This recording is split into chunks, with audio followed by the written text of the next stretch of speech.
Salam sehat, waras Indonesia. Kembali dengan saya dari pinggiran kota Samping Sawah, mencoba berkomentar dan beri pendapat tentang berita yang di atas ini. Di belakang saya ada Bapak Wakil Presiden yang terhormat.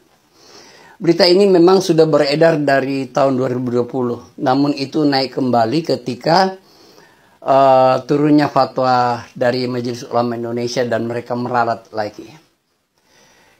Di dalam berita ini, Presiden dan Wakil Presiden bilang begini, negara yang berpenduduk mayoritas Muslim, ini bukan saya loh yang bilang, ini Wakil Presiden, susah majunya. Yes, sependapat. Dan itu sangat benar. Terlalu jujur Bapak, benar sekali. Kenapa saya katakan demikian? Saya mengambil contoh-contoh aja. Ada 4 negara yang berkembang di Timur Tengah. Saya ambil satu contoh aja. Tentang Arab Saudi. Mari kita perhatikan. Kita ambil contoh dari sana dan kita coba mensinkronisasikan dengan kata-kata Bapak Wakil Presiden. Sejak Pangeran Arab Saudi itu berkuasa, dia membuat kebijakan-kebijakan yang out of the box, di luar dari dugaan. Dia rubah. Di sana bisa ada bioskop dan perempuan bisa masuk. Ketika itu terjadi, Indonesia kepanasan. Ada sekelompok-kelompok, segelintir orang yang mengatasnamakan agama mereka mengkritisi itu dari Indonesia loh. Padahal kebijakan orang lain. Kedua, ketika kebijakan wanita tidak dilarang tidak memakai hijab, Indonesia lagi yang kepanasan. Yang terakhir ketika pangeran ini membuat satu bangunan yang berbentuk Ka'bah dikelilingi oleh sinagoga dan gereja, Indonesia kepanasan. Kawan-kawan, sampai kapan kamu ngurusi negeri orang, sedangkan negerimu sendiri kau tidak bisa urus, engkau demo sana sini, berkuar-kuar, engkau haram-haramkan. Nah, pemikiran ini jika dipelihara di Indonesia, itulah yang dimaksudkan oleh Bapak Wakil Presiden. Tidak akan pernah maju. Ya, kita mesti paham tujuan dari Bapak Wakil Presiden ini. Kebijakan negara lain, Indonesia yang kepanasan. Sama yang terjadi di Palestina. Palestina yang berperang, Palestina yang bertempur, Indonesia yang mati-matian. Padahal notabene-nya mereka, orang-orang khususnya Hamas, dikategorikan mereka adalah teroris. Tapi kita membela mati-matian sampai mengharam-haramkan, sampai membakar bendera, sampai mengutuk. Bahkan yang menghina Palestina dihukum. Yang lucunya, waktu upacara bendera merah putih dan bendera Palestina satu tiang bendera sambil hormat dengan lagu Indonesia Raya. Di mana akal sehatnya? Sampai kapanpun kalau begini, benar kata Bapak Wakil Presiden, Indonesia, negara itu atau Indonesia tidak akan pernah maju. Dan itu benar sekali Bapak Wakil Presiden.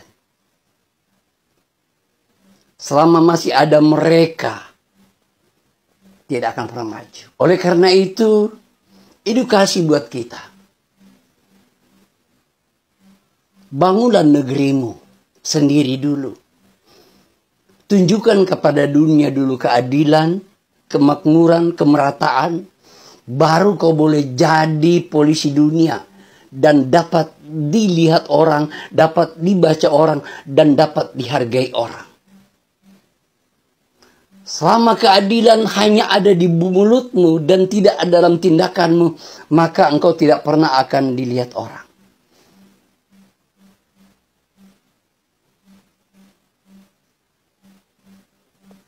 Maju terus Indonesia. Dan kami harapkan buat pemerintah yang berkaitan dengan keamanan di Indonesia ini. Perhatikan orang-orang yang seperti mereka ini. Berhati-hatilah. Tetap dipantau. Karena mereka salah satu yang akan nantinya menjadi duri di dalam negara Indonesia yang kita cintai ini. Salam sehat Indonesia. Umat muslim itu sekarang terpuruk dalam artian teknologi mereka tertinggal, moral mereka juga tertinggal, apa-apa mereka juga tertinggal, mereka rusuh di mana-mana dan sebagainya, dan itu adalah fakta. Ketika mereka diminta untuk memperbaiki diri, diajak kembali kepada syariah yang benar, misalkan seperti itu, diajak kepada ajaran Islam yang benar, diajak pada ajaran Nabi Muhammad yang sesungguhnya, maka mereka akan mengatakan, apa kamu gak tahu itu yang menemukan ilmu kimia itu adalah leluhur orang-orang Islam itu yang hidup di zaman segitu. Yang menemukan teori ekonomi tertentu itu adalah orang zaman dulu yang orang Islam dan lain sebagainya. Jadi mereka itu adalah orang-orang yang menggunakan leluhur mereka atau menggunakan generasi-generasi sebelumnya itu sebagai pembelaan atau benteng atas ego mereka yang terlalu berlebihan gitu. Nah, ketika saya harus memperingatkan mereka supaya jangan seperti itu, maka saya akan dituduh kafir, saya akan dituduh membela orang-orang non-Islam, saya akan dituduh membela orang-orang yang menjadi musuh Islam dan lain sebagainya gitu. Jadi daripada mereka introspeksi kemudian ayo kita memperbaiki diri agar mereka menjadi lebih baik dan sebagainya, mereka menolak itu semua. Mereka akan mengatakan bahwa kamu nggak tahu ya generasi sebelum kita itu gini. Ya dunia itu kan berputar, generasi kita yang dulu seperti ini ya kita sekarang gini ya, yang sabar aja, yang wajar aja. Jadi mereka itu gak mau bergerak, gak mau memperbaiki diri, gak mau apapun, tetapi mereka kemudian menggantungkan seluruh kehormatan mereka itu ada di atasnya gitu, di generasi yang sebelumnya. Itulah yang disebut sebagai generasi terburuk. Jadi kita tidak hanya menerima apa yang sudah ada di masa lalu, apalagi sering saya katakan bahwa kita ini sekarang umat Islam secara umum mengalami ketertinggalan di seluruh aspek kehidupan. Saya sering mengutip apa yang dikatakan oleh Sir Muhammad Iqbal, Allamah Iqbal dari Pakistan, yang mengatakan bahwa umat Islam ini sudah mengalami kejumudan, tidak berpikir selama 500 tahun terakhir ini. Hanya mengutip-ngutip saja dari orang-orang di masa lalu. Sehingga tidak ada kreativitas, tidak ada inovasi yang signifikan, sehingga kita tetap berada dalam kejumudan ini. Itu laula daf'allahi nasa.